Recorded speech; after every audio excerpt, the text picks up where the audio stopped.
Everyone, Marcel Greaux here. This is an edition of Trek TV here with Andrei Angelkovski. And what we're going to be examining today is the purchase and sale offer, or purchase and sale agreement as it's otherwise known.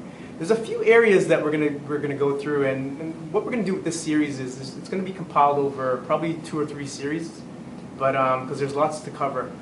In this specific area, or today's topic, we're going to go through deposits, completion date, chattels, insurance, and the agreement in writing.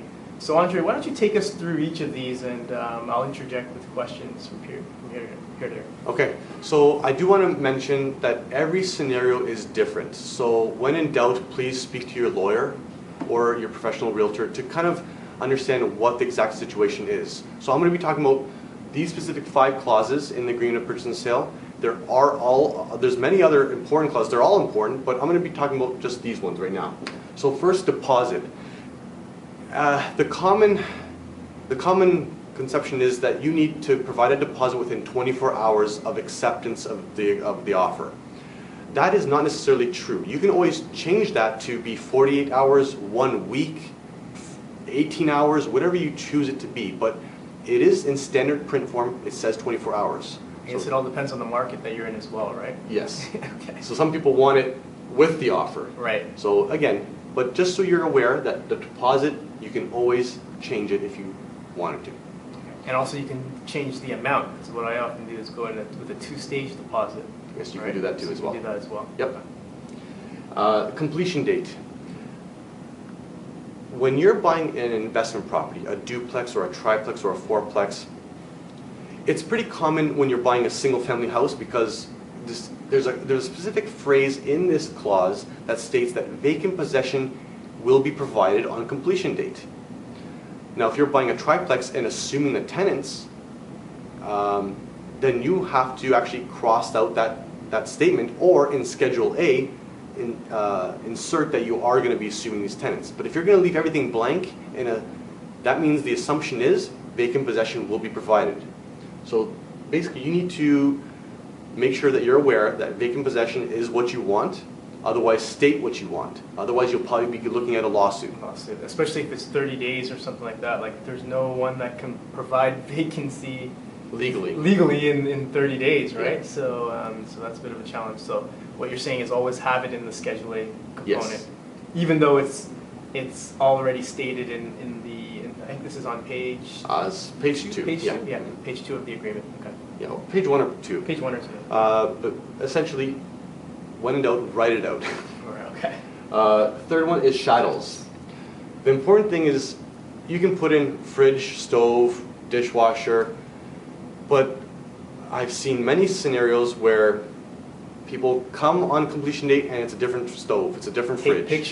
Take pictures. If you want to go so far as writing down the serial numbers, but I go with the pictures. Yeah. Okay. So that's very important. And don't just assume that light fixture that is sitting over the dining room table is going to be included.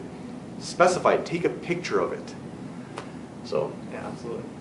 insurance. Insurance is a tricky one, but I've actually experienced it a couple times where this clause states that the seller is responsible to continue to have insurance on the property, more importantly fire insurance, up until day of closing. Now, if a fire is to happen, the buyer will have 2 choices. 1, to walk away from the deal, and 2, to take the proceeds from the insurance company and continue to buy it and fix it after the fact. Is there a third option where they can renegotiate the price of the property? $1? I'm sure there's you can get back to the table and talk with the seller and the buyer and come up with a solution. Okay. But in the end, the term that they use is if there's substantial damage to the property. Now, who's to determine what substantial damage is? Correct. The judge. But you can always negotiate with the seller and the buyer as to what you really want to do. Okay. But always speak to your lawyer first. And last but not least, agreement in writing. We have 5 or 6 pages of preset writing, preset clauses, but if you feel that you need to put something else in, or if you want to negotiate a TV, for example, that you see in the family room, and you just verbally say it, well, if that TV is missing on day of closing, sorry, you're out of luck. If it's not in writing, it does not exist. So just to be clear, the agreement in writing, that's whatever you're going to negotiate here goes into Schedule A. Schedule it, yeah. Okay, so the agreement in writing is basically telling you to put whatever additional items you want in Schedule A. Yep. Okay. Even if it's not in Schedule A, even if it's part of the preset conditions and clauses, Oh, okay. you can cross them out. Okay. You can write in something else. Excellent. So, but if it's not there, if you didn't write it in, it does not exist. So, Okay. in other words, if you want to put something, if you want to negotiate something, make sure it's in writing. Fantastic. Thanks, Andre. Once again, we've gone through this is only part of the agreement of purchase and sale. We're going to have future editions where we'll go through other areas. I can't wait to get to that Schedule A.